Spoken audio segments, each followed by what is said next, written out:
Dieu n'est pas mort. Il est vivant. Gloire à Dieu. Quand nous lisons le texte de ce chapitre 17, donc de 1 Roi, pour nous, c'est facile de dire qu'il est vivant, parce que le contexte nous permet de le dire. Mais dans le contexte d'Élie, aller dire à Akab que l'Éternel est vivant, c'était à l'époque une autre paire de manches. Et on va en parler ce matin. Alors, dans ce texte de Matthieu, chapitre 1er, verset 9, eh bien, il nous est dit quand l'ange va parler donc à deux femmes pour leur dire que Jésus est ressuscité. Et je crois qu'on a besoin de déclarer dans nos églises, il ne faut pas attendre Pâques, eh bien, que Jésus est vivant et que Jésus est ressuscité. Nous avons un Dieu vivant. Et je pense qu'il faut que nous puissions le dire à toutes celles et ceux qui veulent bien l'entendre. Et dans Matthieu, chapitre 1er, verset 9, moi j'aime lire la parole de Dieu parce que c'est rempli de miracles, c'est rempli d'interventions divines. Et vous savez, quand votre foi, elle est très petite, allez dans la Bible et allez lire des récits, amen, qui nous amènent à se dire, mais waouh, Dieu est un Dieu surnaturel. Marie de Magdala et l'autre Marie se mirent en chemin pour aller voir la tombe. Tout à coup, voici qu'il y a eu un vent violent, tremblement de terre. Un ange du Seigneur descendit du ciel, s'approcha de la tombe, roula la pierre de côté et s'assit sur elle. Il avait l'apparence de l'éclair et ses vêtements étaient aussi blancs que la neige. Waouh! Je sais pas, moi, Suzanne, voilà. Je ne sais pas si ça arriverait dans notre salle à manger. Ça pourrait faire des économies d'électricité, rempli de lumière. Les gardes furent saisis d'épouvante. Ils se mirent à trembler et devinrent comme morts. Mais l'ange s'adressa aux femmes, leur dit, « Vous autres, n'ayez pas peur, je sais que vous cherchez Jésus qui a été crucifié. Il n'est plus ici. Il est... » J'aurais commencé par « Il est vivant. Il est ressuscité. Amen. » Comme il l'avait dit. Puis, allez vite annoncer à ses... Vous voyez, c'est important, comme il l'avait dit. Des fois, je crois que Dieu nous dit des choses, mais on ne retient pas. Alors, tout le monde est surpris. Mais pourquoi être surpris alors que Dieu avait dit que... Jésus avait dit qu'il allait ressusciter. Puis, allez vite annoncer à ses disciples qu'il est ressuscité. Elles quittèrent le tombeau en hâte, tout effrayées, mais en même temps remplies d'une grande joie, et elles coururent porter la nouvelle aux disciples. Est-ce qu'on peut dire amen? Il est vivant, il est ressuscité. Et pourquoi Jésus a demandé à ce que ce soit des femmes qui aillent annoncer qu'il est ressuscité? Eh bien, tout simplement pour que la nouvelle se répande plus vite.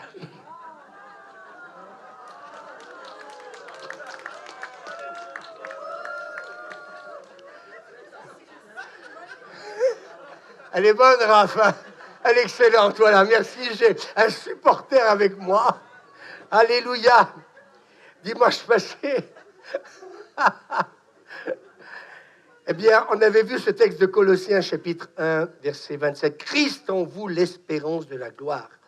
Et moi, je crois que nous avons besoin de cultiver au milieu de nous une atmosphère d'espérance.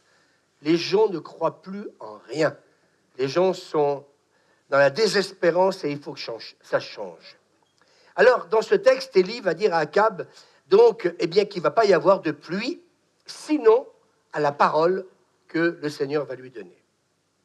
Et la parole de l'Éternel va à lui disant, va-t'en d'ici et tourne-toi vers l'Orient et cache-toi au torrent du Kérit qui est vers le Jourdain. Et il arrivera que tu boiras du torrent et j'ai commandé aux corbeaux de te nourrir là. Et il s'en alla et fit selon la parole de l'Éternel. Il s'en alla et habita au torrent du Kérit qui est vers le Jourdain. Et les corbeaux lui apportaient du pain et de la chair le matin, et du pain et de la chair le soir, et il buvait du torrent. Et il arriva au bout de quelque temps que le torrent sécha, car il n'y avait pas de pluie dans le pays. Je ne sais pas si vous avez remarqué donc dans ce texte, en fin de compte, il va dire donc à Akab, eh bien voilà, la pluie va s'arrêter. Et donc, pendant un temps assez long, pendant quelques années, plus de pluie. Et ce qui est incroyable, c'est que le Seigneur va continuer à lui parler à lui. Et il va donc s'adresser donc à Élie, et il va lui demander d'aller jusqu'au torrent de Kérit. Et moi, j'aimerais peut-être ce matin vous encourager et vous exhorter à ce que nous puissions encore davantage, et c'est ma quête actuellement, d'entendre la voix de Dieu. Il avait une mission, la mission, c'était parler à Akab, c'était lui annoncer, et on verra tout à l'heure pourquoi, en fin de compte, eh bien, Dieu l'envoie parler à Akab. Mais ce qui est important, c'est que Dieu va lui parler, et j'aimerais vous dire que, moi je peux le dire depuis qu'on est converti avec Suzanne, Dieu agit par étapes. Vous m'entendez? Les choses ne se font pas tout de suite, comment dire, du jour au lendemain. Dieu agit par étapes. La première étape, c'est va voir Akab, dis-lui, donne-lui cette parole prophétique. Et puis après, toi, eh bien, Élie, tu vas donc aller au torrent du Kérit, qui est vers le Jourdain. Et c'est ce qu'il va faire. Et quelque part, eh bien, nous nous rendons compte que, au chapitre 17, eh bien, que d'un seul coup, il y a donc ce prophète qui est là, prophète Élie, qui est envoyé par Dieu, et puis il va annoncer à Akab, eh bien, une longue sécheresse. Et je crois que c'est important que quelque part la voix prophétique dans notre nation se fasse entendre. Je prie le Seigneur qu'elle augmente au milieu de nous, parce que nous ne savons pas quels seront les événements futurs, présents et futurs, et on a besoin d'entendre la voix de Dieu. Et donc, quelque part, c'est donc dans un contexte de calamité, de famine, eh bien, que nous allons voir dans ce chapitre 17, eh bien, que c'était une époque qui était sombre et douloureuse pour la nation d'Israël. Moi, je crois de plus en plus qu'il y a des conséquences quand un peuple, quand une nation, quand des nations s'éloignent du Seigneur. Je ne crois pas à la fatalité, mais je crois que quand Dieu décide quelque chose, il nous faut être vraiment à l'écoute. Bien souvent, nous sommes en train de nous poser des questions parce qu'il arrive des cataclysmes, parce qu'il arrive certaines choses. Et pour ma part, toute la semaine, j'ai bien étudié, comment dire, le texte, et je me suis rendu compte que rien, dites avec moi, n'arrive par hasard. Il va y avoir 3 ans et demi de sécheresse, c'est énorme. Peut-être que pour nous, dire, ben voilà, le réchauffement climatique. Alors aujourd'hui, on est en train de mêler tout ça à toutes les sauces, mais moi je crois que Dieu veut nous parler et que le Seigneur veut nous faire comprendre un certain nombre de choses. Et quand Élie va se retrouver devant donc Akab, eh bien oui, eh bien c'est un moment qui est, je dirais, le plus sombre, oui, de la nation d'Israël, comme jamais l'avait connu. Et nous voyons dans 1 Roi chapitre 16, parce qu'il faut comprendre le contexte. Si on ne comprend pas le contexte, on va se dire que tout ce qui arrive, ces catastrophes qui arrivent dans la Bible, comme aujourd'hui, eh bien, sont le fruit du hasard. Et là, j'aimerais vous dire qu'il n'y a pas eu de hasard. Au chapitre 16, versets 16 à 33, regardez ce qui est marqué. Akab, donc le roi d'Israël, fit ce qui est mal aux yeux de l'Éternel, plus que tous ceux qui avaient été avant lui. Les autres avaient péché, mais alors lui, c'était le summum. D'ailleurs, la Bible le précise.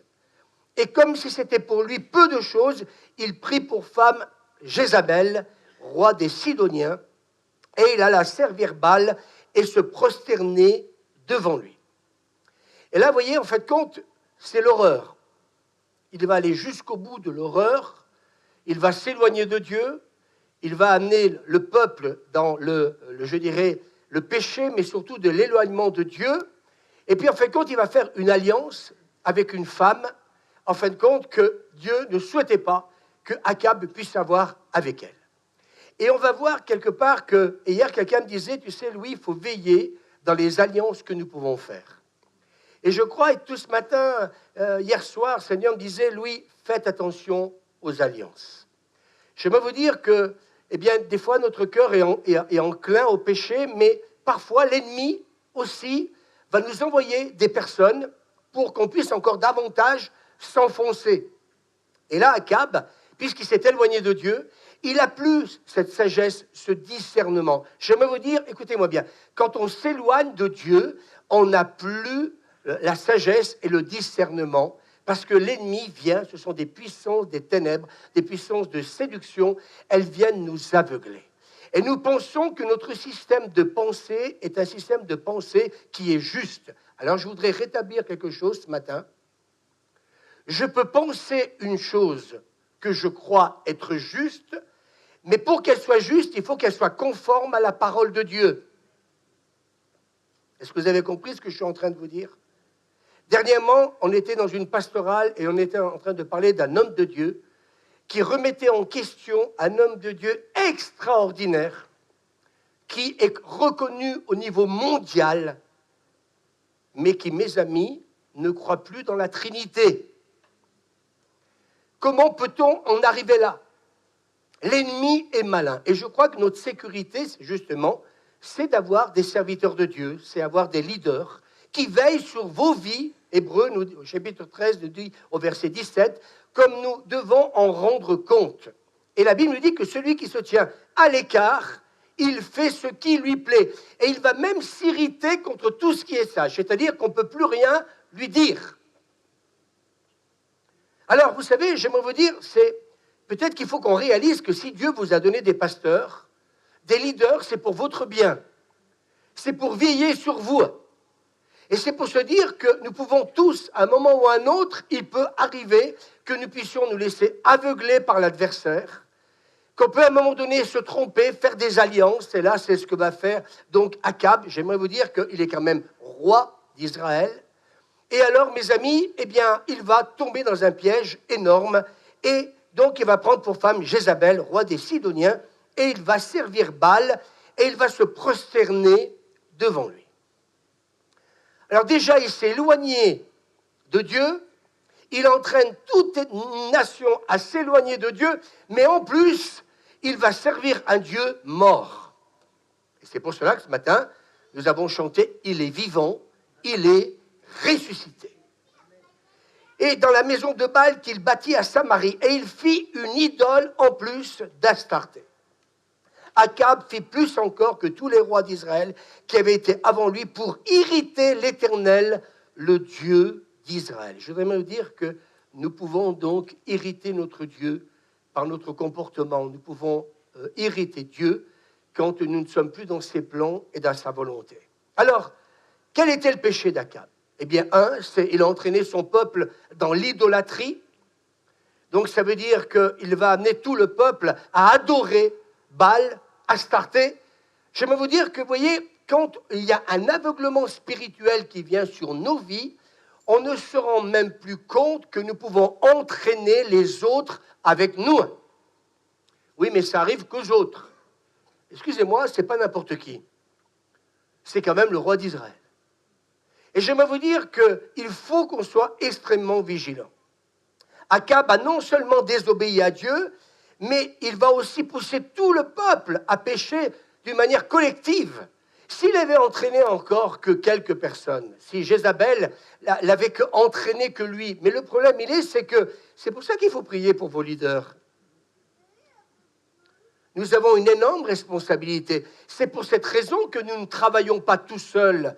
J'aimerais vous le rappeler à ceux qui peut-être pourraient penser « Ah, et si notre pasteur se plante ?» Ben non, on travaille avec EGC, on travaille avec l'AIOF, on travaille avec Souffle Saint-Esprit. Ça fait un paquet de monde, de leaders nationaux et internationaux. Il y a des églises où les pasteurs travaillent tout seuls.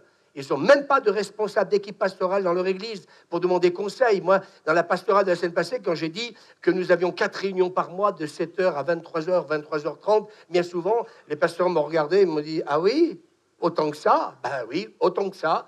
Parce que je crois que c'est important que nous cherchions la face de Dieu, qu'on cherche la sagesse, le discernement, qu'on fasse attention aux alliances que nous pouvons faire.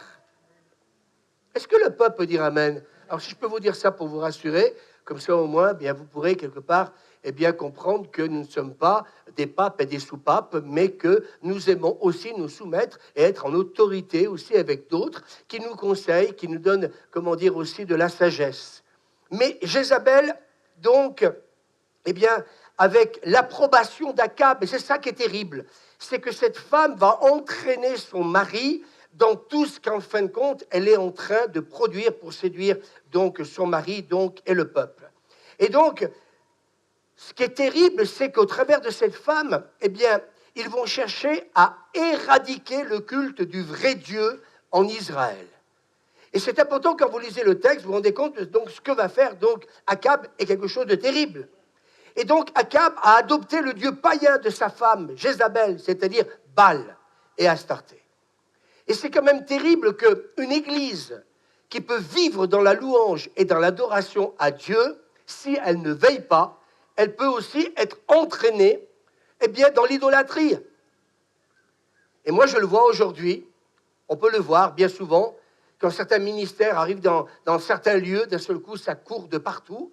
Et la question qu'on s'est posée bien souvent, c'est est-ce que inconsciemment, on n'est pas en train de devenir idolâtre et donner de la place à quelqu'un qui n'est pas le Christ? Et c'est pour cette raison qu'il nous faut toujours veiller et faire attention. Et j'aimerais vous dire que ça va encore plus loin. Puisque Jézabel, avec Akab, eh bien, reconnaissent ce dieu Baal et Astarté, la Bible nous dit qu'en fin de compte, sur leur règne, ils vont essayer d'éliminer tous ceux qui sont prophètes du Seigneur. Et c'est là qu'on se rend compte que dans ce temps de réveil, il nous faut veiller. On a réalisé toutes ces dernières années quand même que plusieurs serviteurs de Dieu de renom sont quand même décédés. Et moi, ce matin, j'ai envie de vous dire, on a besoin de prier les uns pour les autres. Est-ce que vous êtes d'accord avec moi? Ce n'est pas n'importe qui, quand même, qui est décédé ces dernières années. Il y en a un dernier, un ami très cher à nous, qui est parti aussi. Il faut qu'on se pose des questions. J'aimerais vous dire que notre ami, que je ne veux pas peut-être dire parce qu'on a enregistré, était une voix prophétique. En plus, c'est ce qu'il était. Il était dans le monde catholique. Il était aussi dans bien des dominations. Et je crois qu'on a vraiment besoin de faire attention. J'aimerais vous dire, quel est le Dieu que tu adores? Et ce matin, il faut vraiment qu'on réalise ça. Tu as raison, tu viens de dire amen. Et donc, le Seigneur va envoyer donc Élie vers le roi Akab. Et j'aimerais vous dire que je prie le Seigneur que dans ces jours d'aujourd'hui, Dieu nous envoie des prophètes. Dieu nous envoie des revivalistes. Dieu nous envoie des hommes et des femmes pour qu'on comprenne que si, eh bien, il arrive parfois certains désastres, que ce n'est jamais le fruit du hasard. Est-ce que quelqu'un peut dire amen avec moi? Amen. J'ai dit, c'est un message très particulier. Je me suis dit, Seigneur, qu'est-ce que tu veux nous dire? Aussi vrai que l'Éternel Dieu d'Israël que je sers est vivant, il n'y aura donc ces prochaines années ni rosée ni pluie, sauf si je le demande. Élie, c'est le fidèle prophète. Est-ce qu'on peut dire amen? Est-ce qu'il y a des hommes et des femmes fidèles à Dieu? Aujourd'hui, levez la main. Il y en a. Donc, mes amis, il est conscient que le peuple est dans le péché. Mais mes amis, il va aller voir le roi et il n'a pas peur de lui dire la vérité. Il faut être courageux pour être dans le ministère. Il faut être courageux parfois quand il faut dénoncer des choses. Et il va dire au roi, non, il n'y aura plus de pluie, il y aura donc plus de rosée, sinon à ma parole. Et en fait, compte, ce que eh bien, Élie veut faire comprendre à Akab, c'est qu'il faut qu'il rejette le péché. Et mes amis, donc Élie était prêt même à souffrir, parce que dire la vérité, ça ne fait jamais plaisir, mais il était prêt aussi à souffrir pour dire cette vérité au roi Akab, parce qu'en fait, quand il ne pense pas qu'à Akab, il pense à tout un peuple, mes amis, qui s'est détourné de Dieu et qui est en train de louer et d'adorer donc un Dieu qui ne l'est pas. J'aimerais vous dire, est-ce que vous croyez que Dieu s'est réjoui que son peuple d'Israël puisse adorer des idoles? Alors, ça paraît impensable. Dis à ton voisin, ça paraît impensable, mais le diable l'a fait. Je m'adresse même à l'équipe pastorale. Faisons attention, mes amis. Vous savez, on croit toujours que quelque part, ça n'arrive qu'aux autres. Eh bien, ça n'arrive pas qu'aux autres. Et je pense qu'on a vraiment besoin de faire attention. Alors, mes amis, est-ce que vous êtes d'accord avec moi que quand Élie va prononcer la parole, la pluie va être retenue? Dieu est capable de retenir la pluie pendant 3 ans et demi. Je ne sais pas si vous vous rendez compte, c'est énorme. Et quelque part, j'ai envie de vous dire, moi je suis reconnaissant par rapport à tous ces hommes de Dieu qui sont courageux, parce que comme je disais tout à l'heure, et si vous lisez bien chapitre 16, 17, 18, il fallait être courageux pour aller se présenter donc devant Akab. Mais mes amis, courageux parce qu'ils ont été fermes pour maintenir la justice de Dieu.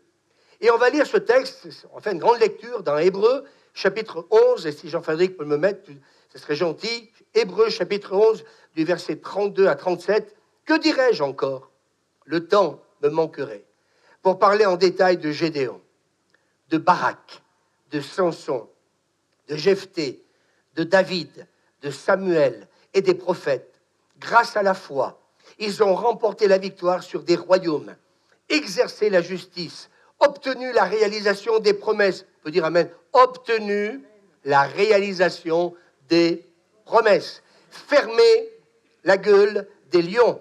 Ils ont éteint des feux violents, ont échappé aux tranchants de l'épée. Ils ont été remplis de force alors qu'ils étaient faibles. Ils se sont montrés vaillants dans les batailles. Ils ont mis en fuite des armées ennemies. Des femmes ont vu leur mort ressusciter pour leur être rendue.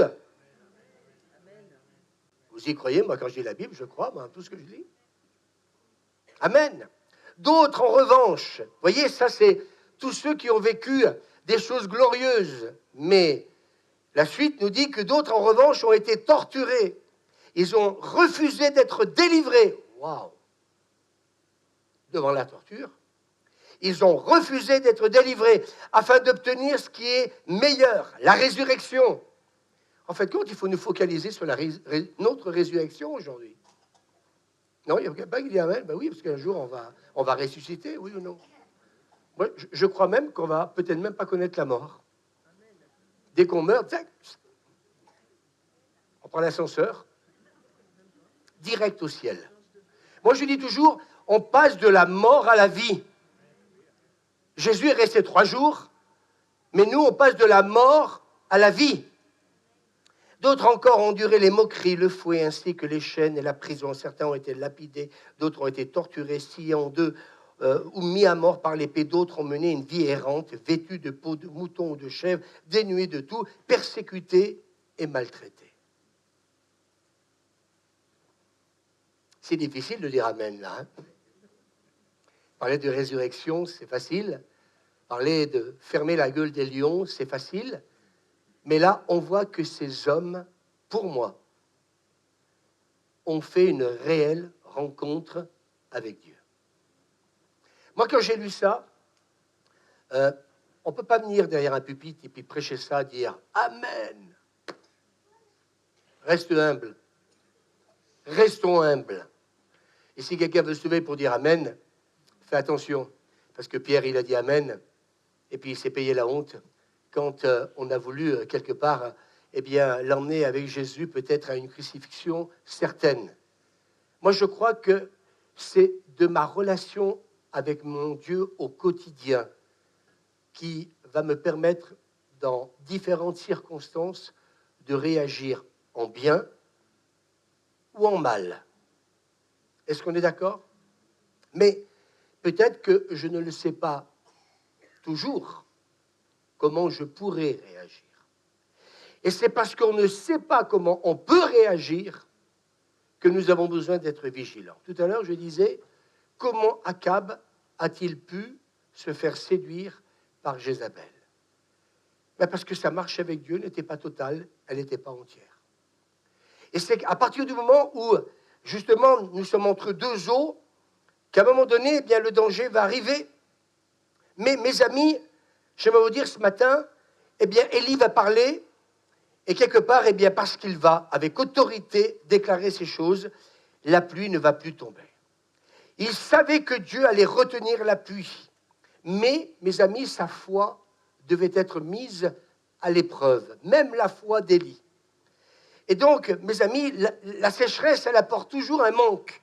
Et quand il y a la sécheresse, on le voit dans certains pays aujourd'hui, c'est dramatique, oui ou non? Vous regardez les émissions? Il n'y a plus rien qui pousse. Dans certains pays, la famine est en train d'augmenter parce que justement, il n'y a plus rien qui pousse. Et même en terre d'Israël. Et puis, mes amis, ça va même affecter Élie. Donc, parce qu'il a confiance en Dieu, mais mes amis, eh bien, tout est devenu sec. Et parce que tout est devenu sec et que la nourriture elle va devenir rare, eh bien, j'aimerais vous dire que Akab n'a pas été content de ce qui est en train de se passer. Je ne sais pas si vous voyez, il y a un prophète qui vient, qui s'adresse à Akab, qui va lui dire « Plus d'eau !» Ok, vous n'êtes pas obligé de croire Élie. Mais quand il se passe une semaine, quand il se passe un mois, quand il se passe 6 mois, et puis que dans ce coup, en Israël, ben écoutez, tout est en train de sécher, il faut arroser. Regardez, aujourd'hui, on arrive à un stade, des fois, on nous demande de ne pas laver les voitures, parce qu'il nous faut de l'eau. Mais là, c'est encore, on n'a pas à se plaindre, les nappes phréatiques se sont bien remplies. Mais là, toutes les nappes, elles se sont asséchées. Alors, j'aimerais vous dire que quand un prophète, il vient vous dire parfois certaines choses, c'est soit on l'accueille à bras ouverts. Oh, Aline, tu vas être prophétesse du Seigneur. Oh, tu vas être riche. C'est tellement facile. Mais là, Akab, il vient dire à un roi, Dieu va couper les robinets. Alors, Akab, il dit rien sur le moment. Parle toujours, tu m'intéresses. Je te rappelle que moi, je suis roi. Donc, ça veut dire qu'on croit parfois que parce qu'on est roi, président, ou ce que vous voulez, qu'on a tout pouvoir.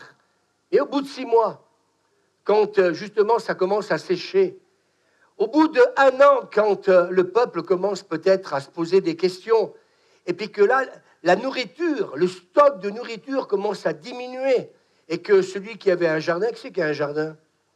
Ben, si ton jardin, tu ne peux plus l'arroser, je viens de te dire que tu peux toujours aller au supermarché, mais le supermarché aussi, si demain les cultivateurs n'ont plus d'eau, j'aimerais vous dire qu'ils ne pourront plus approvisionner les supermarchés. Alors moi, je pense que là, le méchant roi Akab, quelque part, eh bien, il faut toujours trouver un coupable. Hein, Suzanne? Le coupable, c'est Élie. Là, il commence à se rendre compte que, vous voyez comment Dieu travaille. Et j'aimerais vous dire ce matin, d'ailleurs, je vais le dire parce que je pense que je vais prophétiser, que les rois de la terre fassent très attention.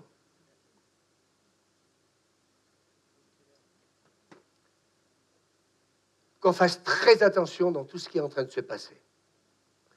Parce qu'il peut arriver à un moment où Dieu parle, mais on ne l'écoute pas.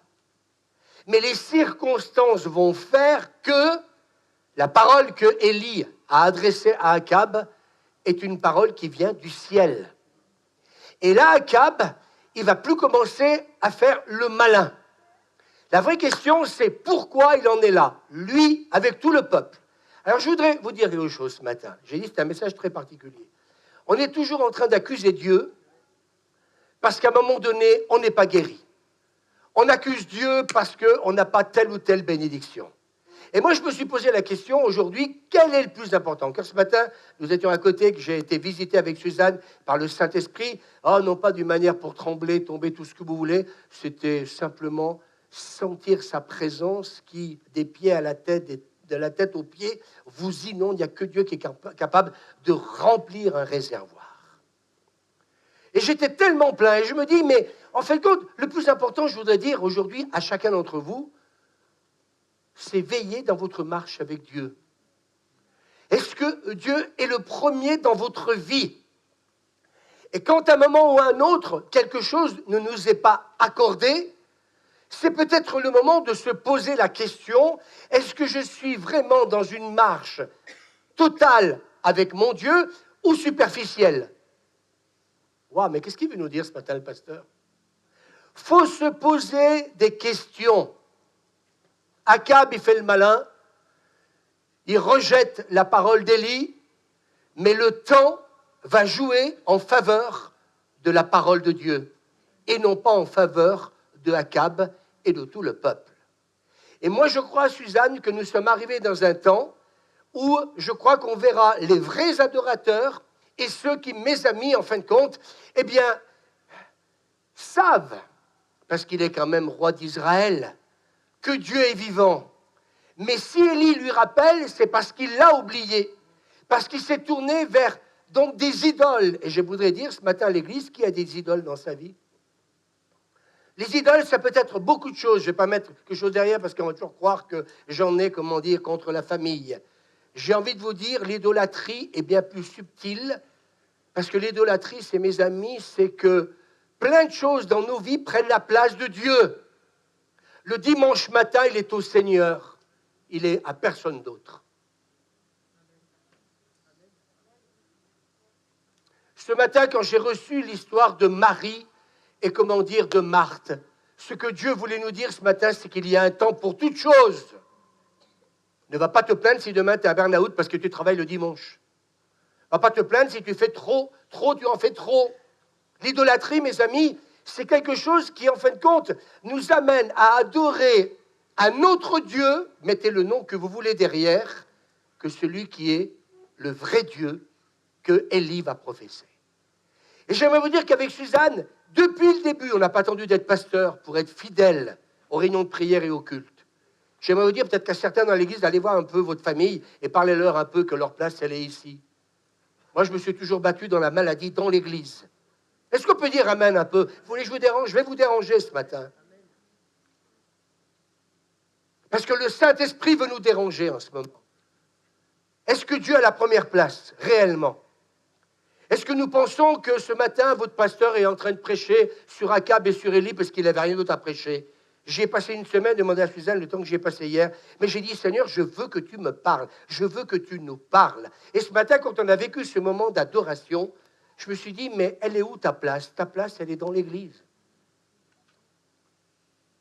Vous aurez toujours plein de dieux à adorer, parce qu'il y aura toujours plein de dieux qui vous prendront la place du vrai Dieu initial. On pourra toujours avoir toutes les bonnes raisons de la terre. Mais vous savez, le diable, il va vous en donner des raisons. Et puis, il va faire encore plus que simplement, tu es en train, Dieu n'a plus la première place, et puis il va t'envoyer une Jézabel. Et puis le diable, il va commencer à t'envoyer un certain nombre de choses qui vont t'amener, comment dire, malheureusement, à être entraîné vers cette idolâtrie. Et peut-être même, qu'il peut arriver dans certains mariages que l'épouse n'a plus envie d'aller à l'église. Ou le mari n'a plus envie d'aller à l'église. Moi, je connais quelqu'un qui m'a dit, ben voilà, on était, convertis ensemble. C'est notre ancien pasteur qui nous avait même mariés. Extraordinaire. Et puis un jour, elle n'a plus voulu aller à l'église. Et puis ils ont abandonné la foi tous les deux. Et puis aujourd'hui, merci Seigneur, il est revenu à la foi. Moi, je dis Amen. Mais en attendant le parcours, ça a été le divorce. Ça a été la séparation. Vous savez pourquoi? Parce que tout simplement, elle n'avait pas fait une vraie rencontre avec Dieu. Ta passion, elle s'entretient. Ta passion, elle s'entretient. Ma responsabilité, c'est aussi de veiller aussi sur notre famille. Est-ce qu'on peut dire Amen? Vous savez, quand on amène les gens à la foi, on les amène en proclamant que Dieu est vivant, alors en priant pour eux. Dernièrement, j'ai des membres de notre famille, je ne peux pas dire qui parce que je suis enregistré, mais qui avaient des gros soucis financiers. On ne payait plus le loyer, ils ne payaient plus, comment dire, les travaux qu'il avait réalisés. Et puis ça faisait des mois qu'ils se plaignaient, qu'ils nous en parlaient. À un moment donné, on s'est dit, Suzanne, non, il y en a ras-le-bol, on va prier. Et puis on les a vus vendredi soir parce qu'ils sont venus avec nous. Et ils nous disent, ben écoutez, toutes les situations sont en train de se débloquer. C'est parce que vous avez prié pour nous? Ben, je lui ai dit, ben oui, vous le savez, qu'on a prié pour vous. On peut dire Amen? Et là, je me rends compte que Dieu est en train de toucher leur cœur.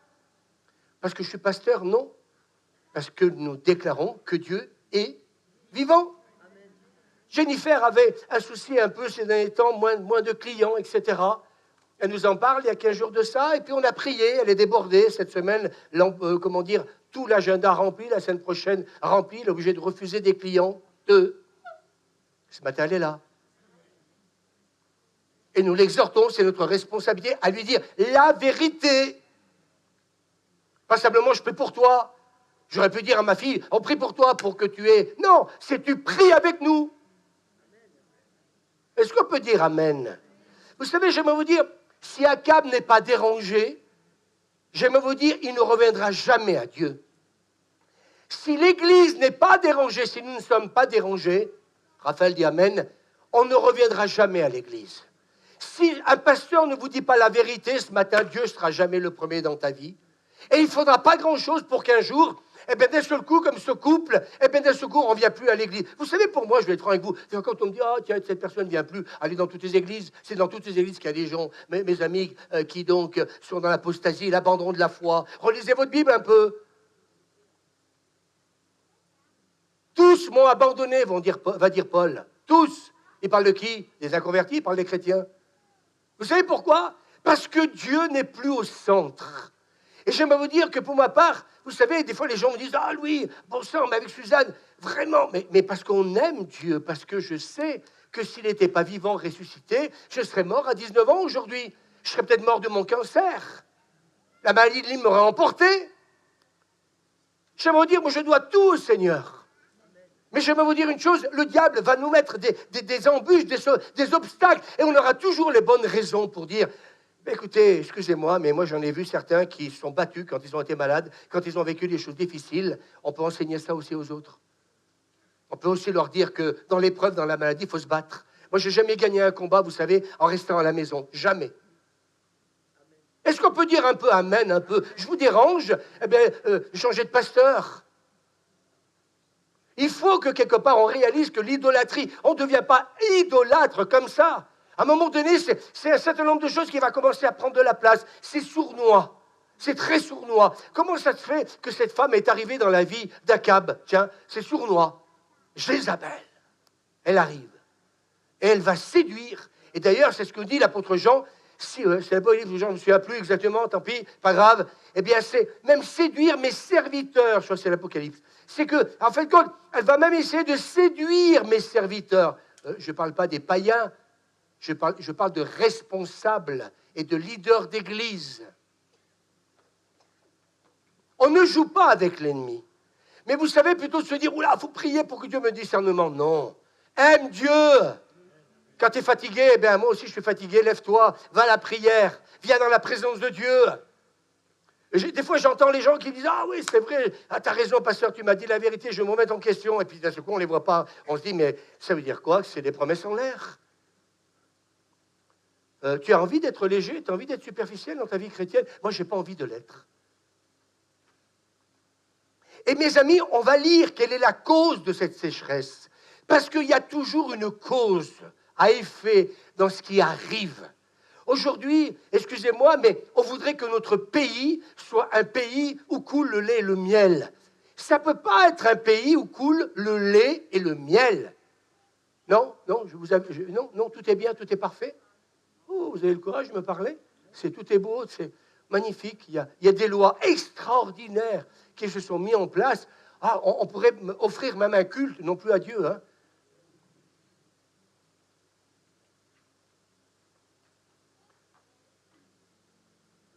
Tu es la cause, Akab. Et j'aimerais vous dire que, en tant que pasteur, je peux vous le dire, des fois je me prends des marrons, des fois, parce qu'on ose dire la vérité aux gens. Et ça déplaît. Mais qui a envie de marcher dans la vérité de sa parole? Ta parole est la vérité. Je disais tout à l'heure, Internet, c'est bien. Et dernièrement, quelqu'un m'en a fait une énorme. Mais je dis, mais Seigneur, mais qu'est-ce qu'on fait? Ah, pasteur, j'ai un père spirituel depuis X mois. D'accord, ok. Je ne suis plus ton pasteur.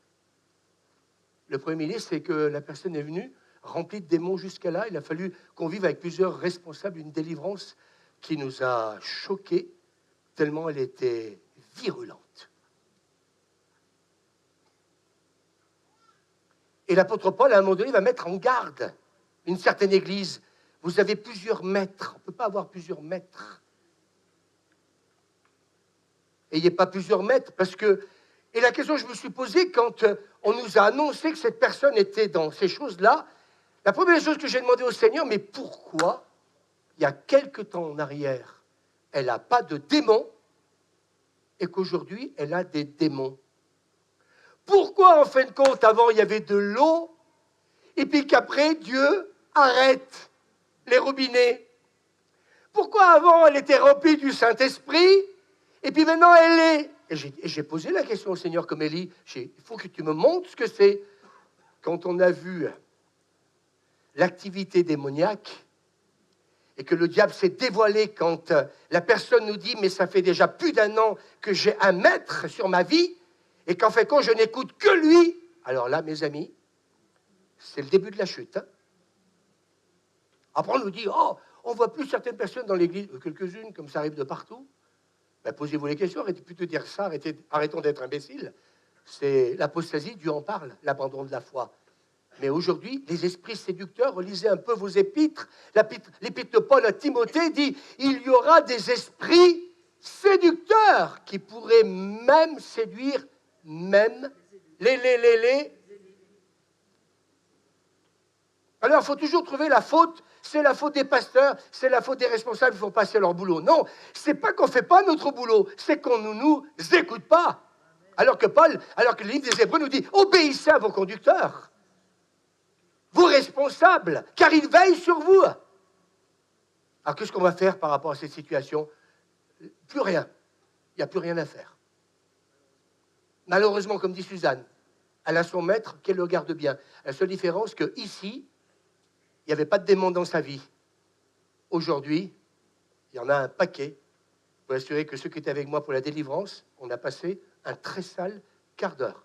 Ça faisait longtemps que je n'avais pas entendu des démons parler. Hein. Et ce n'était pas n'importe quoi. J'aimerais vous dire, vous savez, on a besoin de faire attention. Alors, Akab, c'est tout. Élie, c'est toi le responsable. Il faut trouver toujours des responsables. Mais mes amis, on va lire le texte. Et là, c'est une grosse lecture. 1 Roi, chapitre 18, verset 1er. Bien des jours s'écoulèrent et la parole de l'Éternel fut ainsi adressée à Élie dans la 3e année. Va, présente-toi devant Akab, et je ferai tomber de la pluie sur la face du sol. Et là, va te présenter devant lui, et ça y est, la Lolo, elle va revenir. Et Akab, il aurait pu faire « Alléluia, enfin, la bénédiction qui revient. » La bénédiction, elle ne peut pas revenir si tu ne réajustes pas ta vie en fonction de sa parole, comme pour cette personne que je viens de citer. Va, présente-toi devant Akab et je ferai tomber la pluie. Puis lorsque je t'aurai quitté, l'Esprit de l'Éternel te transportera je ne sais où et j'irai informer Akab qu'il ne te trouvera pas et qui me tuera. Cependant, ton serviteur craint l'Éternel dès sa jeunesse. N'a-t-on pas dit à mon Seigneur ce que j'ai fait quand Jézabel tua les prophètes de l'Éternel? Oui, il y a des puissances démoniaques qui détruisent des vies spirituelles. J'ai caché 100 prophètes de l'Éternel, 50 par 50 dans une caverne, et je les ai nourris de pain et d'eau. À peine Akab aperçut-il Élie qui lui dit « Est-ce toi, toujours coupable, Suzanne? Est-ce toi qui jettes le trouble en Israël ?» Élie répondit « Je ne trouble point Israël, c'est toi au contraire, et la maison de ton père, puisque vous avez abandonné. » Qu'est-ce que vous avez abandonné? Les commandements de l'Éternel. Et que tu es allé après les Baals. Fais maintenant rassembler tout Israël auprès de moi à la montagne du Carmel, et aussi les 450 prophètes de Baal et les 400 prophètes d'Astarté qui mangent à la table de Jézabel, comme par hasard. À la table de Jézabel, l'idolâtrie est au summum, et là, j'aimerais vous dire que c'est presque le trône de Satan. Faites attention, les personnes qu'on fréquente. Moi, je vous le dis. Ils viennent en vêtements de... Mais ce sont des loups ravisseurs. Akab envoya des messagers vers tous les enfants d'Israël et les rassemblait les prophètes, donc, à la montagne du Carmel. Alors Élie s'approcha de tout le peuple et dit, « Jusqu'à quand allez-vous boiter des deux côtés ?» Déjà, Akab, il les a là, parce que la sécheresse est là. Et puis là, il est en train de s'adresser au peuple. En fait, compte, tu marches avec Dieu, et puis de l'autre côté, tu ne marches pas avec Dieu. Alors, on a appris depuis 45 ans, même du temps de notre pasteur, 48 ans, de notre pasteur, que les gens viennent quand ça ne va pas. Et la semaine passée, j'ai eu un coup de fil d'un garçon, et je lui dis non, on n'aura pas d'entretien, je n'ai pas l'équipe pastorale, non. Parce qu'au téléphone, déjà, une agressivité pas possible, en pleine rébellion. Je connais son histoire, on l'a connu du temps de notre ancien pasteur.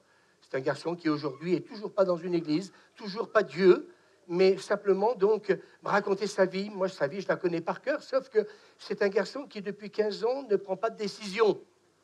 Alors, qu'est-ce que vous faites? Qu'est-ce que vous faites?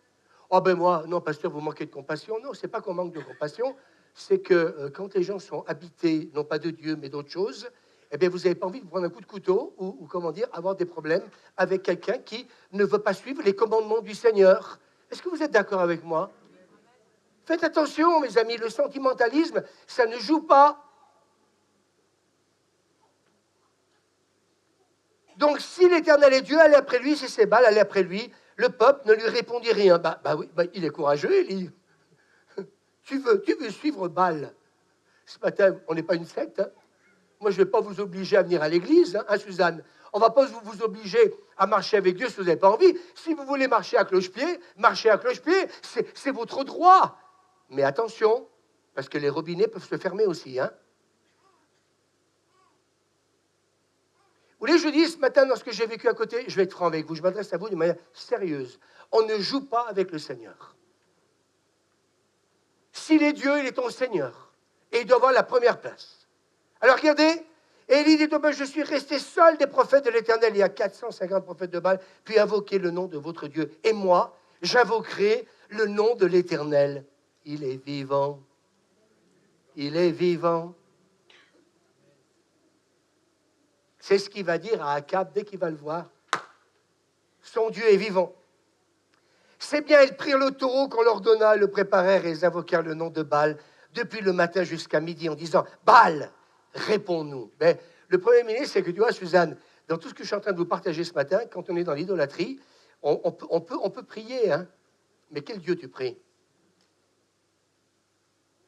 Pourquoi il n'y a pas l'exaucement? Il faut peut-être te poser des questions. Pourquoi il n'y a pas l'exaucement? Moi, je me suis beaucoup posé la question cette semaine. Réponds-nous, mais il n'y eut ni voix ni réponse. Et ils sautaient devant l'autel qu'ils avaient fait. À midi, Élie se moqua d'eux. Il est gonflé. Il y a la sécheresse. Il y a la sécheresse. À mon avis, tout le monde doit avoir les dents, comme on dit. Et en plus, il est en train de se moquer, en plus de leur dieu, Baal, Astarté. Crier à haute voix, puisqu'il est Dieu, il pense à quelque chose. Peut-être que ce Dieu-là est occupé. C'est pour ça qu'il est en vacances. Peut-être que des fois, on n'est pas exaucé parce que le Dieu que nous servons, il est peut-être parti en vacances. Dieu n'est jamais en vacances, par contre, lui. On peut le déranger 24 heures sur 24. La ligne reste branchée. Et elle est gratuite. Le numéro de téléphone, c'est le chiffre parfait, 777.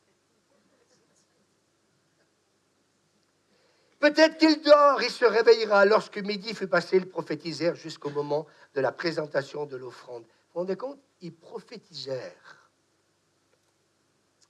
Mais ni voix, ni réponse, ni signe d'attention. Élie dit alors à tout le peuple, approchez-vous de moi.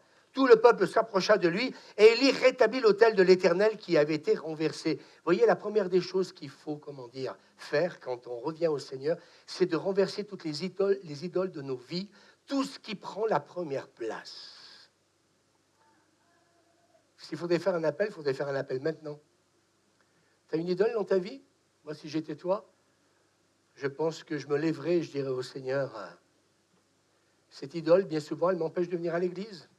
Cette idole, elle m'empêche de servir. Cette idole m'empêche, justement, d'être établi sur ta parole.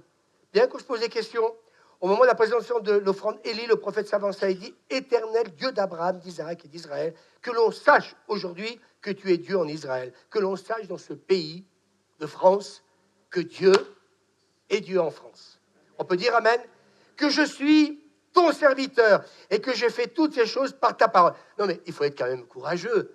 Il est devant 450 prophètes de Baal et d'Astarté. Ça fait, on est dans les 900, on est à peu près. Mais il est devant tout son peuple qui a rejeté Dieu. Je me dis, mais quel courage. Non? Il faut être courageux, oui ou non?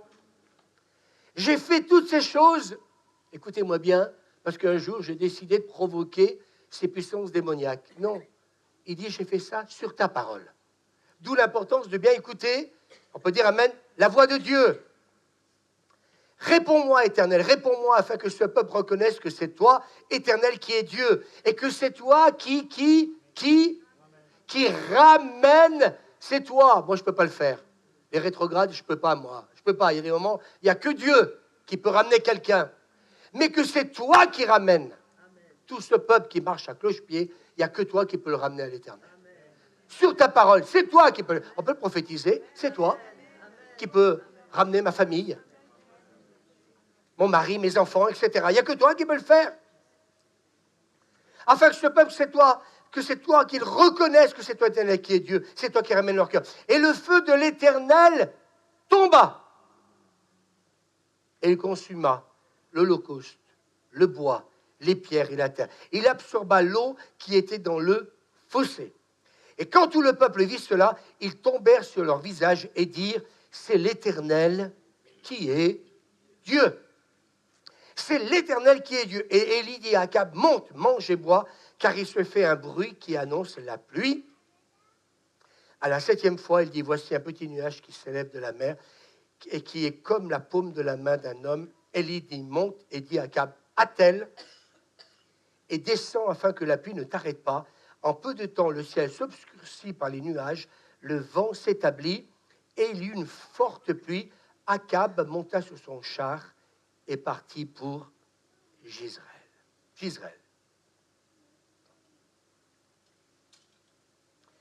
Ils tombèrent sur leur visage et dirent, c'est l'Éternel qui est Dieu. Alors hier soir, je me suis posé la question, 3 ans et demi de sécheresse, avec tout ce que ça comporte.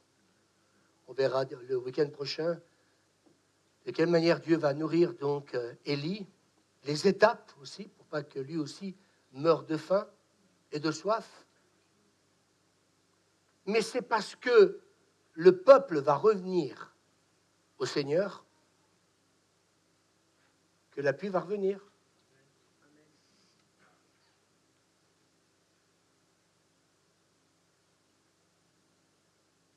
Il n'y a pas de hasard. Et le Seigneur me disait hier soir, il n'y a pas de hasard. Pourquoi la pluie s'est arrêtée? Péché d'Akab, de Jézabel, et tout un peuple qui s'est éloigné des commandements du Seigneur. Allez parler avec des pasteurs un peu en pastoral. Vous allez voir un peu ce qu'ils peuvent nous raconter dans leur église, qu'il y a combien des gens qu'on ne voit plus, parce qu'ils ont perdu leur premier amour. Ils ont perdu leur passion. Bien sûr, quand vous allez les rencontrer, ils vont toujours vous dire que c'est la faute des autres. C'est la faute d'Akab, que l'eau, de Élie, que l'eau s'est arrêtée. Bien sûr. On est là pour bénir ou bénissez, ne maudissez pas. Un serviteur de Dieu, il est là pour bénir. Mais de la même manière qu'on peut avoir des enfants rebelles, on peut aussi avoir des chrétiens rebelles. Jeff, il rigole parce qu'il est courageux, notre pasteur. Hein. Eh bien, je vais vous le redire, en version courte. On peut être rebelle à Dieu et on peut être rebelle à ses serviteurs. Parce que l'esprit d'indépendance, aujourd'hui, on ne peut plus rien dire à personne. C'est tout de suite vu comme un reproche. Vous croyez que mon ministère, c'est ça? Mon ministère, c'est exhorter, c'est édifier, c'est consoler. Mais c'est aussi vous dire la vérité, comme dit Suzanne. Parce que si tu vois ton frère qui est en train de se perdre, ton rôle, c'est de lui dire la vérité. Et non pas d'accepter le mensonge. Et la pluie va revenir au bout de 3 ans et demi, parce que Élie est le prophète que Dieu a choisi. Il a entendu la voix de Dieu. Élie a été un prophète courageux. Il n'a pas peur de Akab pour lui donner cette parole. Il n'a pas peur des prophètes de Baal et d'Astarté. Il faut quand même être courageux, là. Il faut être rempli de l'Esprit de Dieu. J'aimerais vous dire, moi. Et puis, mes amis, la pluie va revenir. Est-ce qu'on peut dire amen? Moi, je voudrais prophétiser ce matin. Et je crois honnêtement que la pluie va revenir sur notre pays.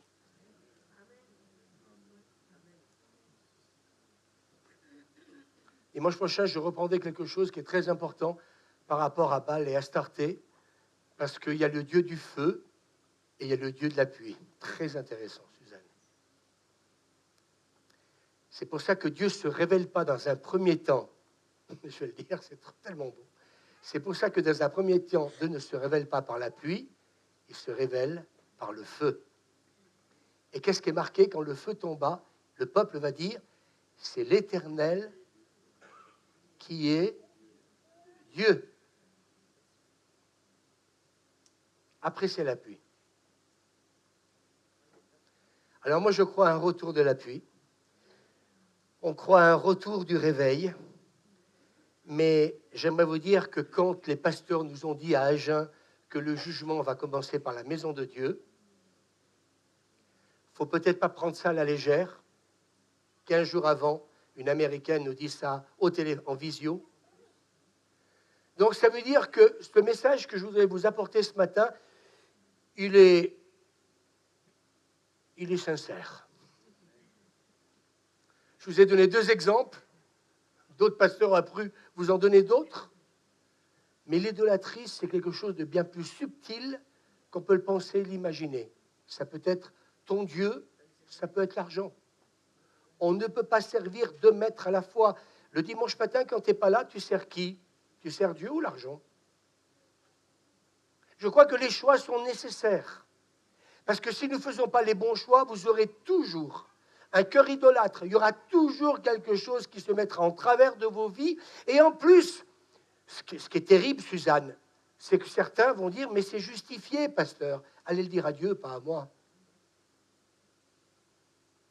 On s'expliquera devant lui un jour, par rapport à la place qu'on lui aura donnée.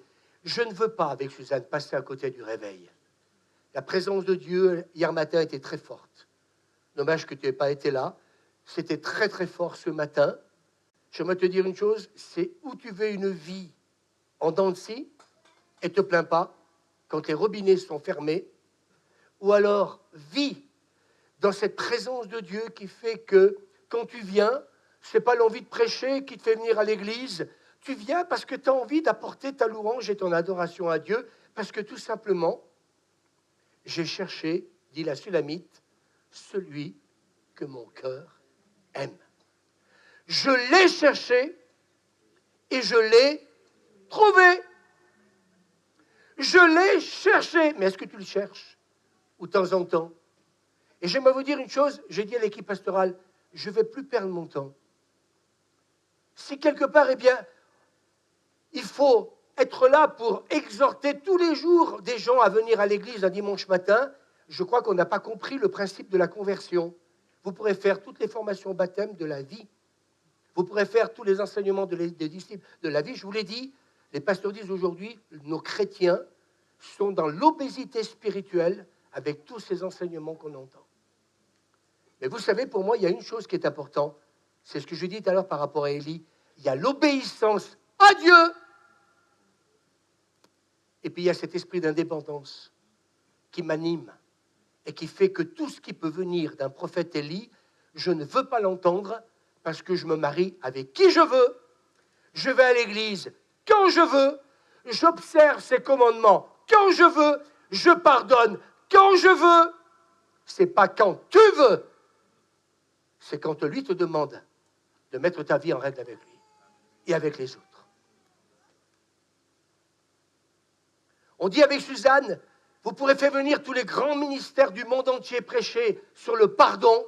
Il y aura toujours une foule de gens qui viendront devant pour demander pardon et pardon et pardon et pardon. À un moment donné, il faut savoir ce que tu veux. Pardonner, c'est mettre ta gloire à oublier les offenses. Pardonner, c'est dire à un moment donné, oui, j'ai été offensé. Et personne ne vous dira jamais que oui, on peut offenser et que Dieu nous pardonne quand nous avons offensé. Parce que ce n'est pas que les autres qui nous offensent. Le Notre Père nous rappelle que nous pouvons nous aussi offenser. Il faut un peu des fois avoir de l'humilité pour ne pas oublier aussi nos fautes à nous quand nous avons aussi offensé. Vous savez pourquoi? Moi, ça m'a aidé dans le pardon. Parce que je me suis dit, on m'a offensé, mais moi aussi j'ai offensé. Qui n'a jamais offensé? Levez la main. Qui a offensé? Ah, merci Seigneur. Ah, je dois avoir l'onction ce matin, hein, parce que ça réagit. Vous savez, ce matin, peut-être que certains vont dire, ah, le pasteur m'a fait passer un message. Non, je ne prêche pas au mur, je prêche à une assemblée. Alors, prends ce que tu dois prendre. Vous savez, un jour, je vais être franc avec vous, bien souvent, des pasteurs, des gens venaient voir et disaient, ah, le pasteur Robert Radix, il a parlé pour moi. Et puis, excusez-moi, mais on ne prêche pas à des individus, on prêche à un ensemble. Mais j'ai envie de te dire que ce matin, si par contre, et quand Robert aussi prêchait des choses qui me dérangeaient, j'allais pas voir Robert pour lui dire, Robert, tu m'as dérangé ce matin dans la prédication, tu m'as parlé à moi.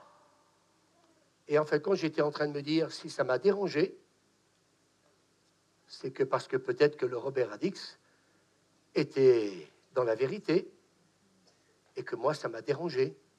Parce que cette vérité, elle dérange.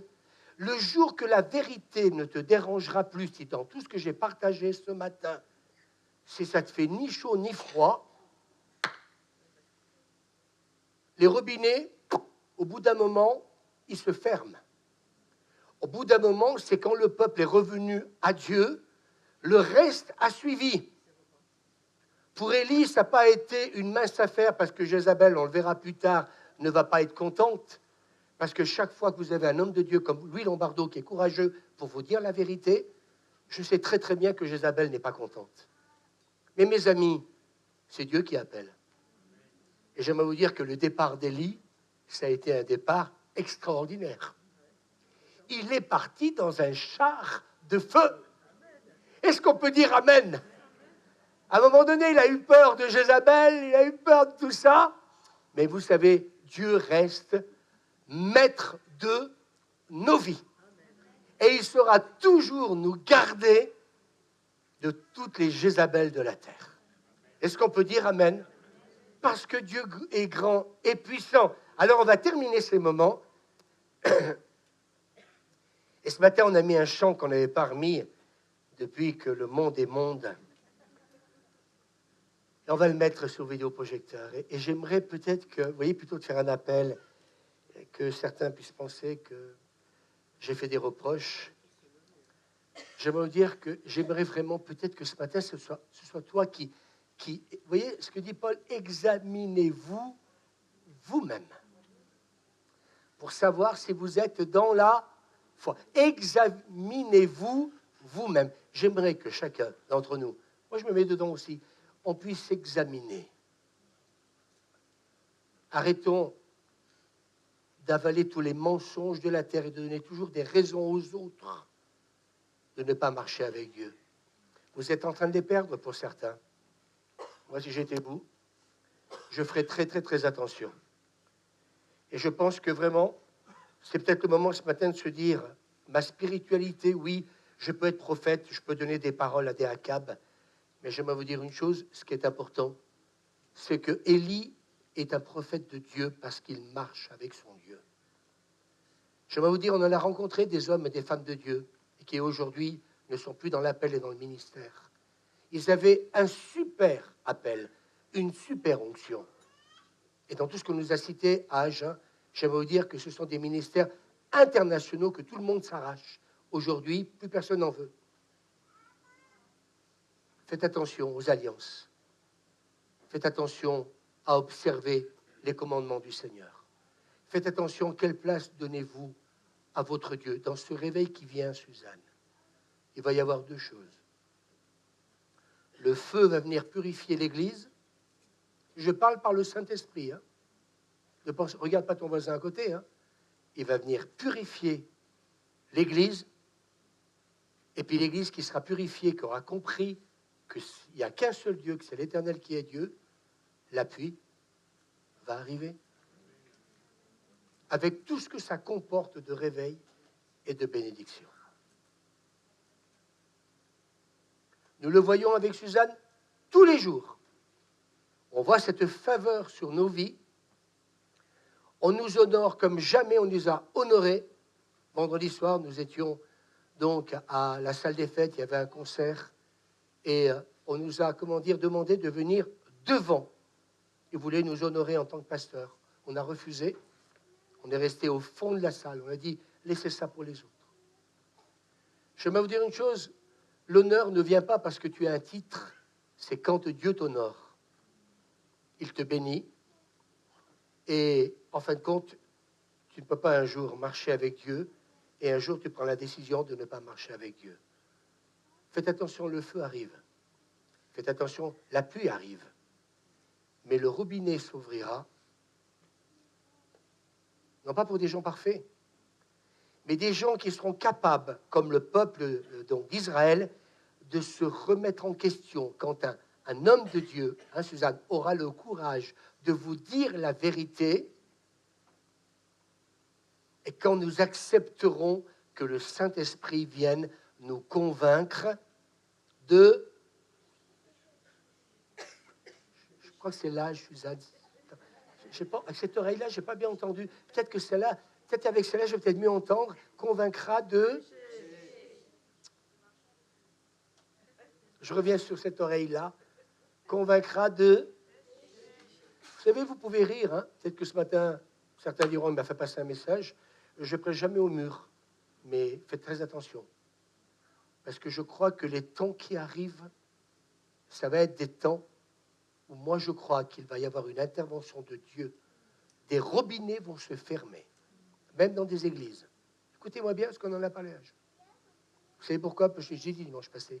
Parce que la tradition, la religion, elle passe avant les commandements du Seigneur.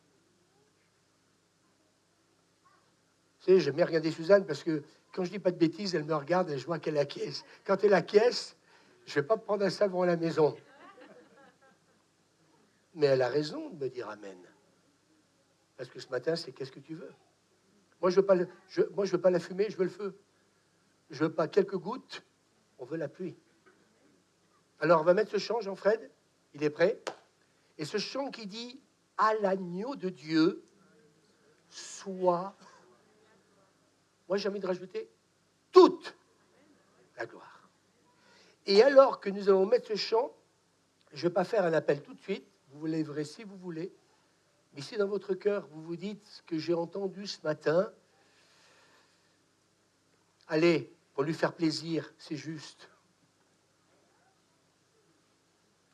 Alors lève-toi, non pas pour moi, mais tu te lèves pour lui. Tu reconsidères tes voies. Tu reconnais que peut-être dans ta vie, il y a trop d'idolâtrie. Vous savez, quand quelqu'un vient à l'église depuis 3 semaines, un mois, ça me dérange énormément pour ma part. Je me dis, un dimanche, je veux bien être invité, on peut partir en vacances. Et quand pendant un mois, on peut se passer de la présence de Dieu, parce que d'autres choses ont pris la place. Moi, si j'étais vous, je rentrais chez vous en courant et j'irais mettre en garde ces personnes que vous dites aimer. Parce que ce matin, ce n'est pas de la babiole que j'ai prêché. Hein, Suzanne? Tu sais le temps que j'y ai passé. Hein? Mais j'aimerais dire une chose, en ce moment, je veux prêcher ce que Dieu me demande de dire à l'Église, parce que je n'ai pas envie qu'on nous ferme les robinets. Je n'ai pas envie de perdre la faveur que nous avons en ce moment avec Suzanne. Je rencontre des gens importants le matin. J'ai une personne très importante avec qui j'ai rendez-vous. J'aimerais vous dire, vous savez, tout ça, ça ne se fait pas gratuitement. Hier matin, j'étais content parce qu'on avait prêté, Fred, on appelle ça l'estrade. Hier matin, la réunion est terminée. Et puis un couple qui était venu quand Sandra Miko était venue. Je termine juste par ça. Et ils étaient donc vendredi soir à ce concert que cette femme a organisé. Hier matin, je vous demande pardon. Je lui ai dit, mais dites-moi l'âge que vous avez, s'il vous plaît. 72 ans. Organisatrice de concert vendredi soir. Toute une équipe de bénévoles. Écoutez, ça a été une soirée merveilleuse, mais 72 ans, la voir, être là, et tout le bénéfice, écoutez-moi bien, de cette soirée a été donc versé à ceux qui ont la maladie de Crohn, on dit, je crois que c'est ça, Crohn. Et elle disait que cette maladie est en train d'augmenter. On arrive bientôt à 1% de la population. Les médecins sont inquiets parce que ça augmente. Mais j'aimerais dire que la maladie a des conséquences aussi. Ouvrir des portes, vous savez, des fois, il vaut mieux les claquer. J'espère que dans cet appel, vous allez claquer certaines portes. Et puis les ouvrir au Seigneur. Et puis, ce chant, j'aimerais pas que ce soit simplement qu'un moment... Tout à l'heure, moi, j'ai vécu un super moment d'adoration. Mais si c'est qu'une adoration le temps d'un culte, j'aimerais vous dire que moi, ça va me déranger. Par contre, si c'est une adoration qui est de chaque instant, de chaque jour, eh bien, j'aimerais peut-être vous dire que dans quelque temps, vous allez peut-être expérimenter des choses extraordinaires. Toi, Jean-Louis, je souhaite vraiment que ta belle-fille se convertisse et que vraiment tu trouves au niveau familial ce que tu attends depuis que tu es venu au milieu de nous. Je te le souhaite de tout mon cœur. Mais je voudrais te dire simplement une chose. De la même manière que Jézabel a influencé Akab, j'aimerais vous dire qu'on a vraiment, on n'a pas à lutter contre la chair et le sang, mais contre des principautés. S'il vous plaît, j'espère que vous ne prendrez pas ce message au premier degré, ce serait dommage pour vous, mais comme peut-être une mise en garde parce qu'on vous aime et qu'on vous demande, s'il vous plaît, de veiller et de faire très attention. Le premier qui parle, ce n'est pas celui qui dira la vérité. C'est ce que j'ai appris dans la parole de Dieu. Écoutez les gens se plaindre, même des fois des chrétiens rétrogrades, ce n'est pas toujours la vérité. Mais on va toujours chercher la faute sur quelqu'un. Akab ne s'est pas gêné d'accuser Élie. Qui était dans la vérité? Akab ou Élie? Seigneur, tu bénis ta parole. Et je pense que c'est très bien la conclusion que je viens de donner. Ça permettra des fois peut-être de se taire et peut-être d'imaginer des choses. Seigneur, bénis ta parole. Tu peux mettre le chant, s'il te plaît, Jean-Fred? Je peux prier en même temps avec le chant. Et puis si quelqu'un, on va le mettre doucement comme ça, quelqu'un veut se lever parce que, comme ce peuple qui a eu l'humilité de reconnaître qu'il s'était éloigné de Dieu, si tu sens peut-être que tu t'es éloigné du Seigneur, oh, c'est peut-être pas un grand péché, c'est peut-être pas non plus aussi grave qu'on peut le penser d'imaginer, mais j'ai réalisé tous ces derniers temps, moi il y a des choses qui me parlent. Vendredi soir, quand j'ai vu que c'était tous des seniors qui étaient là pour organiser, comment dire, ce concert. Plus de 400 personnes à la salle des fêtes, c'était plein à craquer. Ils ont refusé du monde une semaine avant. Quand j'ai vu tous ces seigneurs, je me suis dit, Seigneur, serviteur, c'est peut-être le moment de se remettre en question. C'est le moment de dire, Seigneur, tu es vivant? Oui, tu es vivant. Mais l'es-tu vraiment dans ma vie? Quelle place tu as? Est-ce que cette église, je veux devenir cet adorateur parce que on a besoin de la pluie, on a besoin de ce vent de réveil. Cette ville a besoin de se tourner vers Dieu. Cette région a besoin de se tourner vers Dieu. Ce concert que nous aurons le 29, c'est pas pour un balawan, c'est pour être en relation avec les gens qu'on va inviter après au concert avec EGC. Vous voyez? Et vendredi soir, ils ont fait la pub en disant, voilà, dans la salle L'Envolée des Arts, il y a cet artiste qui va venir. Hier, cette femme me disait, dans cette association, ils arrivent à toucher hier matin 800 personnes sur la ville de Voiron. Elle me dit, mais bien sûr, monsieur le pasteur, qu'on va faire la pub. Alors, à ceux qui peut-être pensent que le réveil est loin, faites attention parce que ces 3 concerts qui arrivent ont toute leur raison d'être et on compte sur vous, votre présence. Dieu compte sur vous, sur votre présence, votre engagement.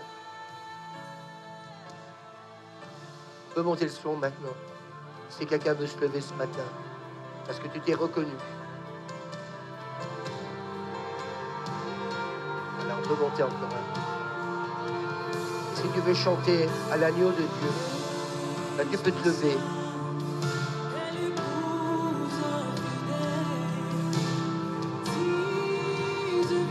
Et qu'il retrouve la place que personne d'autre ne doit avoir que la sienne.